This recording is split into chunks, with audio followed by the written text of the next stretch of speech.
future. You ready to burst? I am. Because I believe that the source of all that is ready to burst into a fuller, more expansive version of itself. I believe that the infinite presence is ready and eager to burst forth into a new future, one that has never been experienced before, and is ready to do this through you and through me. I see it, I feel it happening in the individuals sitting here, in the classes that we have going on all week long. It's just so apparent that there is this force of energy, this beautiful consciousness is expanded, full of free, a sense of who we are, ready to burst forth into our lives, collectively, individually, and as a community. There is a deep longing. I don't know if you feel it. There is a deep longing within each one of us that is desiring a more expansive version of itself to be expressed. And so there's this burning desire within us. If it's not burning yet, it will. Just ignite it. Because there is a burning desire within each and every one of us to have a more profound experience of God as the God through us. The God through us. Individually, collectively, and as a spiritual community. In fact, collectively as mankind. There's a whole paradigm shift that is occurring. You can see it taking place in the world. There is a paradigm shift. We are all on the leading edge of that paradigm shift. As Mary Morrissey would say, we're on that point of that arrow, ready to burst forth. We are on the point of the arrow. So we are ready to take that spiral, and if you know, I've been talking about spiral since everything in the universe is spiral, DNA is spiral, but we're all spiraling upwards into our new futures, co-creating our new futures together. Now is the time. Our world needs to do this. And in football, which I know nothing about, but it was quoted to me, so I'm told, but it went with the talk. The coach always sends the A team in for the final quarter of a tight game. Is that right? Sounds right. Good enough. We're the A team. We are the A team. We are the A team. We are on that cutting edge of evolution. So we are God's A team, ready to go out there and just expand into a freer, fuller version of who we truly are. So the question this morning would be then, what is your next level of becoming? And what will it take to get there? What will it take to get there? Well, I have just a little bit of news for you this morning. You can't get there from here. You can't get there from where you currently are here. And it might sound a little bit discouraging, but have no fear. I have some words here of wisdom to help propel us forward. So even though this is true, that we can't get to the next level of consciousness from our current level, we most certainly can get there, and that is what we're going to explore today, to get there, to the next level of our evolution. But first we have to back up a little bit because we're going to go into just a little bit of review of last week. Last week we introduced the idea of embarking on a grand experiment. And that this is all being inspired, this whole series of talks this month. What did I call it? Manifesting month. Yes. This is the manifesting month.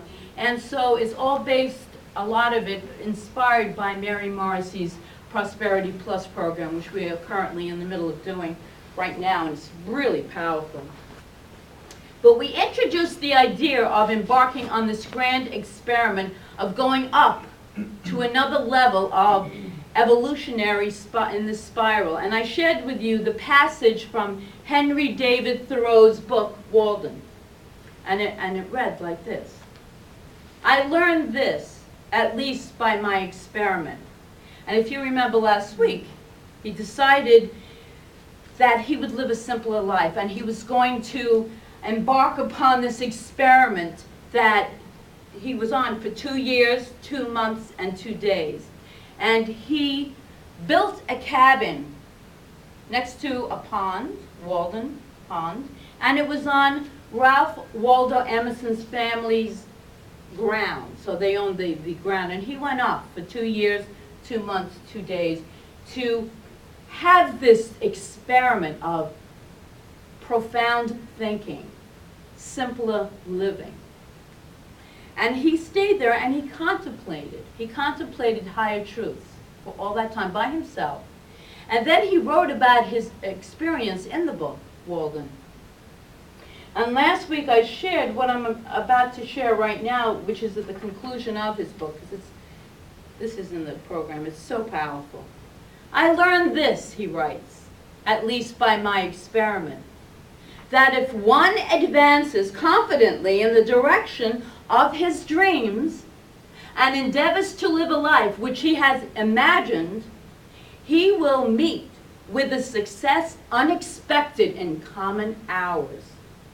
He will put some things behind and will pass an invisible boundary. New universal, more liberal laws will begin to establish themselves around and within him, or the old laws will be expanded and interpreted in his favor in a more liberal sense. And he will live with the license of a higher order of being. And so this inspiration, as I said, comes from that program. And last week we embarked on this grand experiment, and we explored 3 concepts that we took from this quote. Such a powerful quote. First and foremost, I asked what needs to happen. That's the first thing that we asked in that 3-part series. What needs to happen for us to burst forth into our next level of beingness? You have to know what it is. You need to know what it is. You need to know what your dream is, or it cannot manifest. You cannot demonstrate your dream if you're not clear about what your dream actually is, or if you don't even have a dream. We're going to work on that today. So you had an assignment last week, for those of you who were here. Does anybody remember what it was? Okay, if you did, you were going to get a gift, but since you don't, then you don't have to wait. Yeah. It was write what you would like your life to look like. And remember? Yes, those 4 different areas. And I had chocolate and everything. It was gone. So the 4, but that's okay, not to worry, because inside your bulletin you will see, I have so very wonderfully cut, I hope they're straight, vision cards to write down. Now you don't have to write it now, you can write it later, but the 4 areas in our lives that we would encourage you to really focus on in your dreams is 1, relationship, health, prosperity, or your career or creative endeavors. Remember the 4 things. So those are the 4 areas. We all have it? Okay. I will repeat it again. Relationships, prosperity, health, career or creative endeavors. So if you are not really clear on this, you can go onto our website, www.joyfulgathering.org, and the talk is on there on our video page. So watch the talk, and it goes into detail about those 4 areas in your life. But on these vision cards, which we're doing in the class, I want you to take them home and get really clear. You can have a general idea, but for these cards, we want specificity. We want you to be specific as to what you want to create in your life. And these vision cards, writing it down will help clarify this. So my friends, you can't get there to your dream from here. And you might be thinking, what in the world do I mean by that? At the level of energy that we currently vibrate at, we cannot move to that expanded version of who and what we truly dream and what we desire to burst forth into. And here's how we know that that is a statement of truth. Because if we could get there from here, we would be there already. Are you there already? No. Okay, so that's a statement of truth. Spiraling upward. At that level of energy at which we currently vibrate, we need to shift it into a clear knowing of what it is that we desire. And if we think about life as a vibratory system, which it is because it's all energy, yes? We're all energy, we know this. We are energy and we vibrate. So everything has a frequency. This idea makes perfect sense. Everything has a frequency. Say you wanted to listen to the radio station at 101.5, that has a deliberate certain frequency. But if you keep putting on 95.1, you're going to get a different frequency. But you want to listen to 101.5. Well, it's not going to happen because it's on a different frequency. It's the same in our lives. There's no way that you will ever hear what you want to hear on 101.5 by having the station, that frequency of 95.1 playing. You can't get there. No matter how much you want to, no matter how much you yearn to, no matter how much you cry and moan and complain about it, no matter how much you yell at the radio, it's not going to shift until you turn the dial. There's only one way. So no, you can't get to where you want up here if you're vibrating down here. So if you're listening to 88, or whatever it was, 95.1, and you want to go to 101.5 up here, well, the only way that that is going to shift is by bringing your frequency, your energy up to match it. And so you can do this, right? And I told you last week about living into your dream. We had a couple of really profound examples. Living into it, fake it till you make it. Act as if it all, remember the bodybuilder story I gave you? Act as if it already exists and believe it. Truly believe it and live from that place, that higher frequency. That's one way that we start to move our vibration up to meet the vibration of what we truly want to experience in life. And I have a profound statement by Ernest Holmes in his Science of Mind book. He writes, if we rise superior to the world, we shall create a new pattern. What does that mean, rise superior? It doesn't mean better than. It means a different vibration. It means to start to spiral upward into that area of what it is you really desire to experience in this life, and then let that live from that place as if it already exists. This will bring up your vibration to match that of your dream. The burning question then is how? How do we get to rise superior? So I have three ways of doing that. The first way is to ensure that the written vision is on your vision cards, to write it down. We access an energy within us when we write it down, when we are clear. And we are in the class where We're being extremely specific. Specificity is the key. It's the key to really clearly manifesting what you want to experience.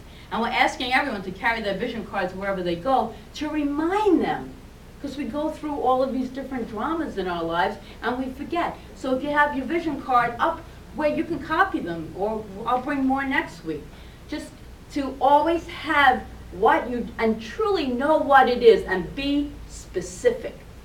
General, the law will give you general back. It'll just keep giving you general back. It'll give you confusion back. So specificity, what do I exactly want? You have someone in the class that she knows the amount, the hours, every single thing about her dream. And the law will respond to that because it has to. It has to. Wallace Wattles in The Science of Getting Rich writes, you must form a clear and definite mental picture of what you want. You cannot transmit an idea unless you have it yourself. So is your vision written in present tense? Is it positive? Not will, no wills. No wills, because what does the law give us back? So I am, declare it as if it already exists. So it's in the present. It is positive. Not only will this describe the life you desire to lead, but when you're really reading it, feel it, have the emotion, have the belief as if it already is happening. It is unbelievable how this works. It's actually quite believable if we would just get out of our own ways. It's very simple. It's very believable. But we must believe in ourselves. We must believe in our idea, our vision, and then positive, present term. If you haven't already inserted such words into that vision statement, I'm so happy that. Right? Expressive words. I am so joyful that my experience is. Words like that, the feeling state, that's what the Lord is responding to too. Not just our thoughts, it's responding to what we feel. It's responding to that strong, strong emotion that comes out into the world and manifests. So we want it to be in alignment, so we get the vision there, and then we live as if it already exists. Mary Morrissey tells us, so we have 6 mental faculties, which I thought this was really cool because I really didn't think about this before. Number 1, imagination. That's one of our mental faculties. Imagination is good. To all those children that were told not to daydream, they were told to squash their desires. Imagination is good. So imagination is 1. Intuition, memory, will, reason, and perception.